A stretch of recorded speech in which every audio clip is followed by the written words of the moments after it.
I can't believe this is happening. They've made it official.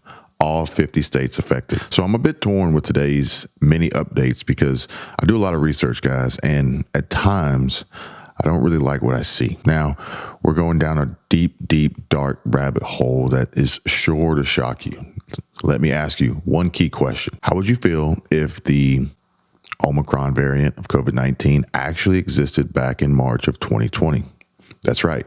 I said the year 2020. And that's a small sample of the truth that I've uncovered that I have to share with you guys today. Also, in line with that, are you willing to have your COVID vaccine as part of your child's yearly jabs? Comment down below with a quick yes or no in the comments section. Just let me know your feelings. Now, I know that we all have our own opinions over vaccines, and I really do hope that we're all respectful of each other in that sense. But for your daily dose of the truth when it comes to the U.S. economy, the stock market, passive income updates, Social Security, and everything that's going on in Washington, D.C. that affects you and your wallets, be sure to click that subscribe button and also turn on notifications. I really do appreciate it. Thank you all so much for hitting that like button as always on all my videos and for sharing these updates with everyone you know. Now, I really appreciate that, and I want to get right into what I have to share with you guys today. So let's get right into it. How has the health crisis affected your life? Millions of lives lost, thousands upon thousands of businesses closed down,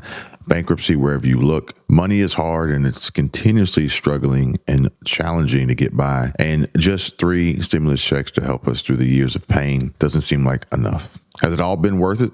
I'm asking you guys because I've been doing a lot of reading, and with what I'm about to present to you, you may or may not agree. And that's fine because we're all entitled to our own opinions. That's why the comments are open for everyone. But hear me out for the entire video before you make any rash decisions. First, let's start with October 16th, 2014. Now, I know it was a long time ago, but it fits well with the story I'm going to tell you guys. Back then, the White House Office of Science and Technology Policy announced the launch of the U.S. government gain of function to be halted as they had to reevaluate the potential risks and benefits of the experiments that they were doing. GOF is done to understand how a pathogen adapts to different environmental pressures. It's gene editing to some extent, so they are mixing and matching different genetic codes. Real sciencey stuff. Sounds safe, right? The funding for this research was paused back then. Now let's fast forward to 2021, where it was found out that the NIH, or the group under Dr. Anthony Fauci, was found out to be funding it over in Wuhan, China. Then this happened. Dr. Fauci, knowing that it is a crime to lie to Congress, do you wish to retract your statement of May 11th where you claimed that the NIH never funded gain-of-function research in Wuhan? Senator Paul, I have never lied before the Congress, and I do not retract that statement. This paper that you are referring to was judged by qualified staff up and down the chain as not being gain of function.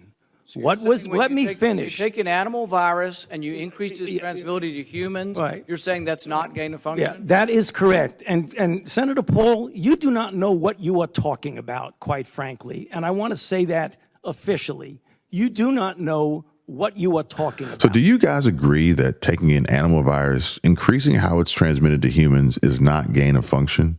Again, we're dealing with viruses here. But here's something I want to point out with this video, though. There's a point where Fauci gets a hold of a rubber band, and look at his hand while he talks. I want everyone to understand that if you look at those viruses, and that's judged by qualified virologists and evolutionary biologists. Now, I'm no expert when it comes to signs of a person feeling uneasy, but this shakiness of his fingers has to mean something, right? Anyway, anyone in the community know anything about body language? Comment down below.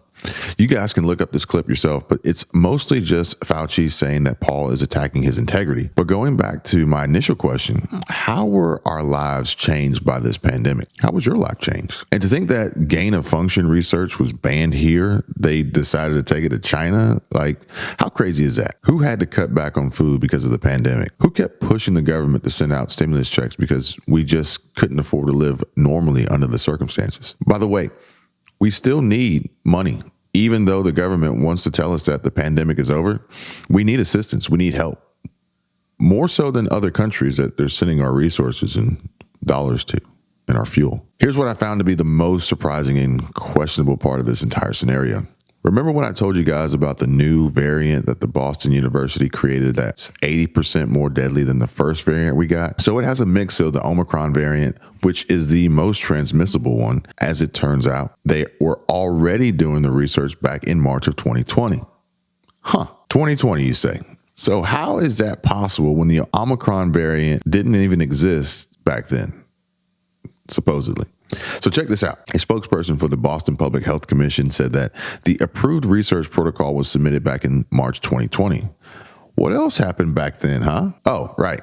We were forced into lockdowns. We had to stop going out because COVID-19 was spreading. Not Omicron, but the original variant. Now, how the heck did that happen? How did they already have Omicron when it was spread back in December 2021? The NIH funded this too. Take a look. Now, I wish the NIH funded us. Maybe then we'd get another round of checks in our pockets. But again, Senate Minority Leader Mitch McConnell thinks that we are all flush with cash. So odds of that happening, slim to none.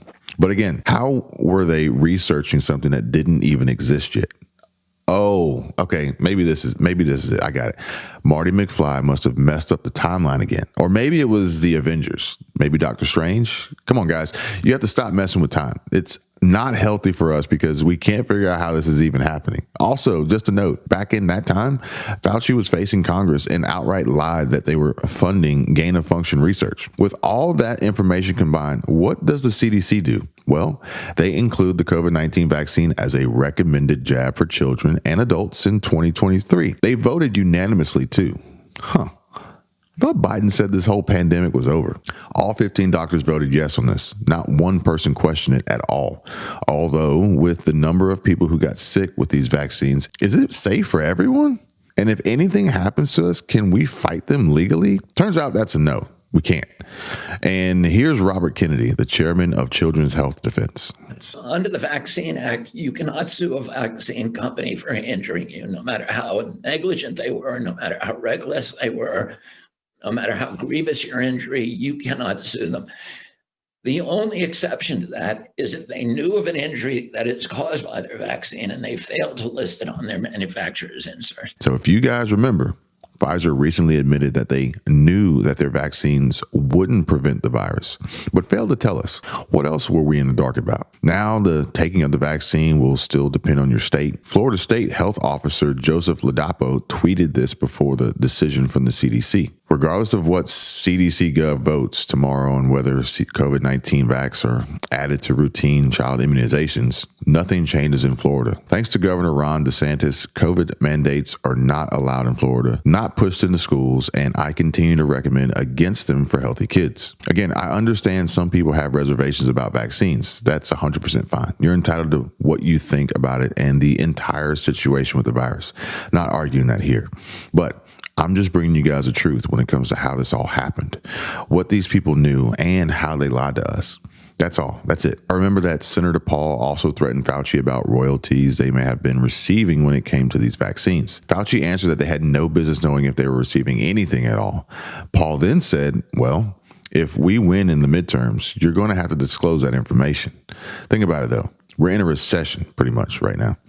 We've received a handful of stimulus checks, even saying that is being generous. How would the American people react if we were told that Fauci, the guy who's making the most money in the government, received money through the procurement of vaccines with a virus that was being researched using funding from the NIH? So again, this is just me thinking outside the box, guys, but can you imagine that? People's lives were changed. Some won't ever see their loved ones again. Our savings vanished overnight. We now have credit card debt, housing issues, the works. It is going to be a field day online and offline when the truth comes out. So let me know what your thoughts are about this.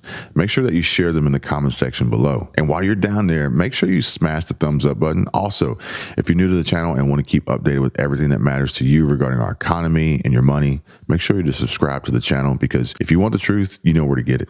So I appreciate you guys for watching. You're all awesome. And we'll see how these midterm elections play out.